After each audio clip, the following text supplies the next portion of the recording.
The disciple thought over the correspondence of law with fact in the past. This could be the history of Egypt's foundation, he said. Yes, the beginning of a very remote age. We stand now at the opening of its last phase. This is terrifying. How can you speak of its last phase? I mean, the last phase of our initiatory mission. There is but one truth. Its mode of expression follows the rhythm of each epoch. We must accept this rhythm until the coming of the future envoy. How can such things be known so far ahead, Master? Foresight is easy when you have in front of your eyes the picture the ancients drew, in which the facts of the past guarantee the facts of the future. One can't feel glad about such a future. There's nothing to be glad or to grieve over. Every man must act in the rhythm of his time. Such is wisdom. We have obeyed. Our part was to reveal the science of the heart and of synthesis to the world.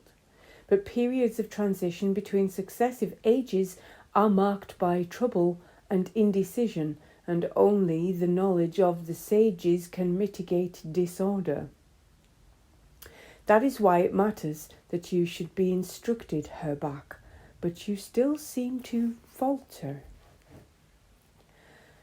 No longer have I seen the principle and purpose of free will. I must never repeat the mistake I made. If only I could be shown the program. What is the practical purpose of instruction? To detail within what is possible what the ancients gave in concentrated form, to reveal in symbol and historical tale the positive basis of our knowledge in a manner suited to the new mentality.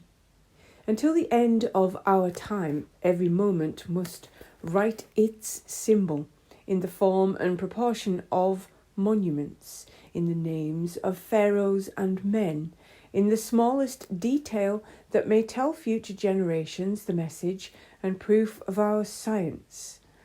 This is the part of every sage until the final claps.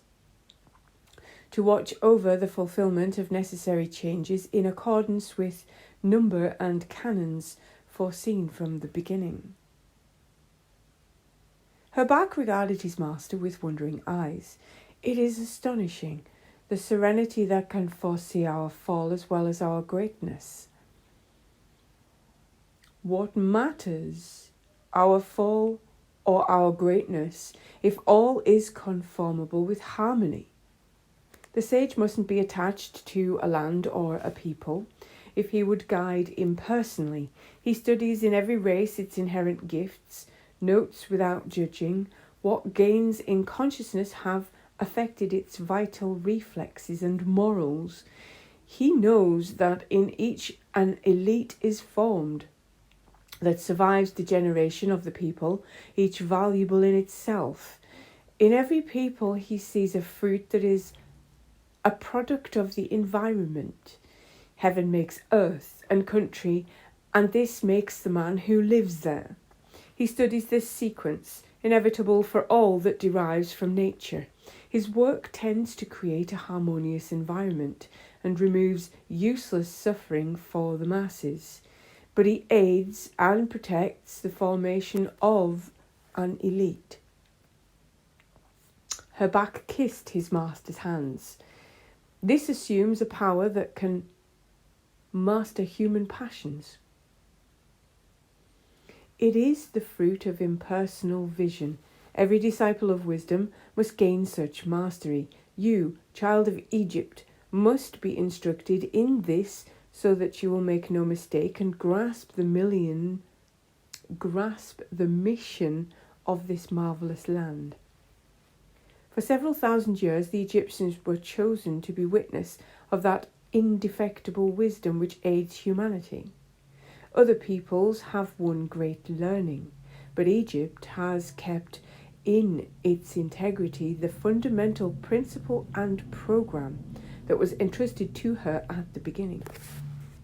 She has been faithful in the symbol of that soul stream that flows from the black earth and fertilizes the two lands. She has acted to the last detail her part in a concrete mirror that reflects abstract harmony. She has transcribed the laws of becoming for a section of humanity during the time assigned her for the instruction of mankind, making her revelation as was appropriate. She has made a reality of the symbolic crucible, to which neighbours bring their contribution to help form the future Horus sun. She has achieved her aim, but she has come now to the dangerous point where pupil thinks himself equal with master and puts letter before spirit, image before reality. For when a traditional knowledge takes the form of a religion, with its train of doctrines, rites, all-powerful priesthood, the purity of tradition changes to the advantage of compulsory beliefs and religious laws that serve the purpose of clerical authority. What were symbols become tales for the people, for whom divine qualities become idols. Priests take the place of God and arrogate to themselves the right to govern men's consciences. The mystical power of a revelation becomes exhausted when, through analysis and complexity, religion deviates from the pure first state. It is in this way that we can explain the degeneracy of a priesthood when it assumes a power that has lapsed. With a cult of sanctuaries, spirit no longer inhabits. I speak of cults, not of our knowledge. Wisdom stands imperishable, even when forms of religion have ceased to correspond with the inspiration of an epoch. An initiate is always responsible for what he has been given or acquired, and for what is yet to be revealed. The consciousness of a succession of initiates remains our endowment. Their wisdom is written forever on our stones and walls, and a time will come when men, disillusioned by sterile science, will return to the fundamental law. Egypt is immortal because she is the natural guardian of immortal wisdom. Her black earth emerges fertile from the waters that drowns it. There is, for no living people, an honour of glory or disaster. Each country has its people, its soul, its character. Each has a destiny that belongs to its people, its soul, its character. Each has a destiny that belongs to its genius, its car. Each at decisive hours feels the power of its spiritual inheritance, the sum of the genius more or less wise of its fathers. And in spite of the vicissitudes of its life and the incoherence of its directives, a people exhibits the characteristic signs of its primordial destiny in such a way that what sages prophesied is found valid at analogous conjunctures. Do not such prophecies derive from knowledge of the concordance of one age with another? That is how we see that in a distant future, Egypt will again be a centre and refuge of wisdom in a disabled world. Her Bak followed this account of the superhuman law that governs history with deep respect. He understood the secret evidence of it and meditated in silence.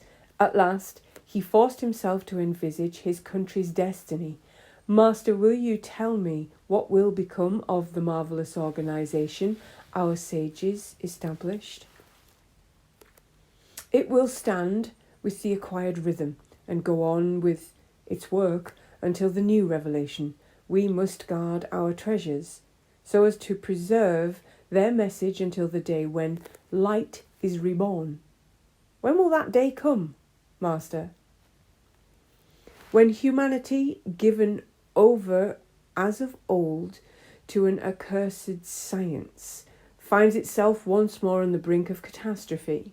But I am saying more than you understand, Her Bak. Hasten, train yourself to read as I have read by yourself. Her Bak replied in a firm voice, Master, I will serve as you have served.